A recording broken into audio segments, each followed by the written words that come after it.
Prescription లేకపోయినా పైసలిచ్చి కౌంటర్లో చేపడితే చాలు అబార్షన్ కిట్లు, మత్తు మందులు, వయాగ్రా వగైరా ఏదైనా ఇట్టే ఇచ్చేసే దందా గురించి ఇటీవల మనం విన్నాం కదా.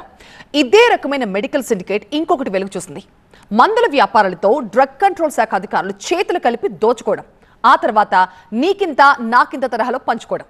ఏలూరు జిల్లాలో ఏసీబీ విచారణలో వెలుగు చూసిన షాకింగ్ న్యూస్ ఇది.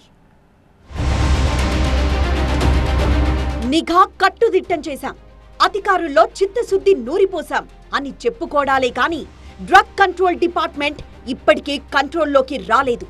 డ్రగ్ కంట్రోల్ శాఖ మెడికల్ షాపుల్ని రౌండప్ చేస్తూనే ఉన్నా, సర్ప్రైజ్ చెక్స్ జరుగుతున్నా, జనం పైసల్ని అప్పనంగా భోంచేసి ఇంటి దొంగలు ఒక్కొక్కరుగా బయటకొస్తూనే ఉన్నారు.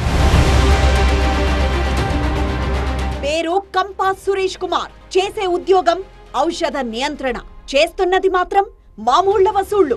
గతంలో ఎన్టీఆర్ జిల్లా నందిగామలో ఈగల్ టీం పేరుతో పెద్ద ఎత్తున వసూళ్లకు పాల్పడుతున్నారనే ఆరోపణలొచ్చింది కూడా ఈయనగారి మీదే. మీకు ఇచ్చే 10,000 సరిపోవట్లేదని చెబుతున్నారంట సార్. మీ వాళ్ళే చెప్తున్నారంట సార్, మీ వాళ్ళే చెప్తున్నారంట. మరి వాస్తవం ఏందో చెప్పండి సార్. నందిగామ నుంచి వర్క్ ఆర్డర్ తో జంగారెడ్డిగూడెం డ్రగ్ ఇన్స్పెక్టర్ గా వచ్చాడు మిస్టర్ కంపా. అయినా ఇతగాడి చేతి దురద ఏ మాత్రం తగ్గినట్లు లేదు. అందుకే మళ్లీ ఏసీబీకి అడ్డంగా దొరికిపోయాడు. ఇక్కడ పెద్ద డ్రామానే సాగింది. జంగారెడ్డిగూడెంలో వెంకట దుర్గా సాయి అనే వ్యక్తి మందుల షాప్ కోసం దరఖాస్తు చేసుకున్నాడు. ఈ నెల 17న డ్రగ్ కంట్రోల్ శాఖ లైసెన్స్ మంజూరు చేసింది. దేవుడు వరమిచ్చినా ఈ పూజారి మాత్రం నో అన్నాడు. లైసెన్స్ కు సంబంధించిన డాక్యుమెంట్లు డౌన్లోడ్ చేయాలంటే తన చెయ్యి తడపాల్సిందే అని కండిషన్ పెట్టాడు కంపా సురేష్. లోకల్ గా ఉన్న మెడికల్ షాప్స్ అసోసియేషన్ ట్రెజరర్ తడికమళ్ల శివరామకృష్ణను కలిసి తాను చెప్పినట్లు చేస్తే నీ లైసెన్స్ నీకొస్తుంది అన్నాడు. అతడు 20,000 లంచం డిమాండ్ చేయడంతో విసిగిపోయిన బాధితుడు ఏసీబీని ఆశ్రయించాడు. దీంతో అయ్యగారి అవినీతి కహాని ఇలా వెలుగులోకొచ్చింది. మధ్యవర్తిగా వ్యవహరించిన శివరామకృష్ణను కాపాడుకోవడానికి శతవిధాలా ప్రయత్నించింది అసోసియేషన్. ప్రభుత్వ అధికారి కోరిక మేరకు తీసుకున్నాడు. సో అందువల్ల ఇతను రెండో ముద్దయ్యాడు రామకృష్ణ గారు.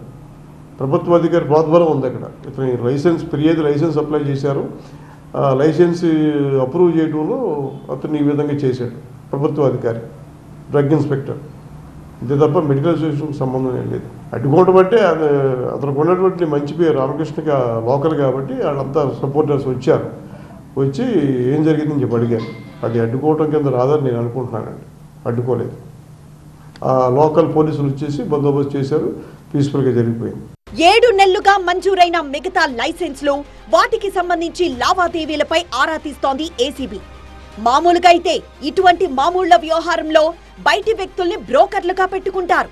ఇక్కడ మాత్రం మెడికల్ షాపుల సంఘాల వాళ్లే లంచగొండి అధికారులకు సహకరించడం కొత్త ట్రెండ్.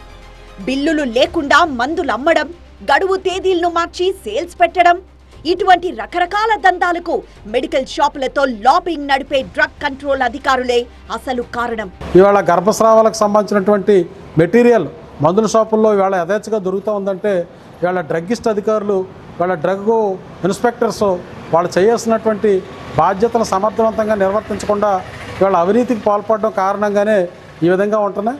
ఏలూరు జిల్లాలో డ్రగ్ కంట్రోల్ అధికారుల అలసత్వం, అవినీతి స్థానికుల్ని బెంబేలెత్తిస్తోంది. కంపా సురేష్ కుమార్ లాంటి బకాసురుల్ని ఏరివేస్తే తప్ప మెడికల్ మాఫియాకు చెక్ పడే ఛాన్స్ లేనట్టేనా?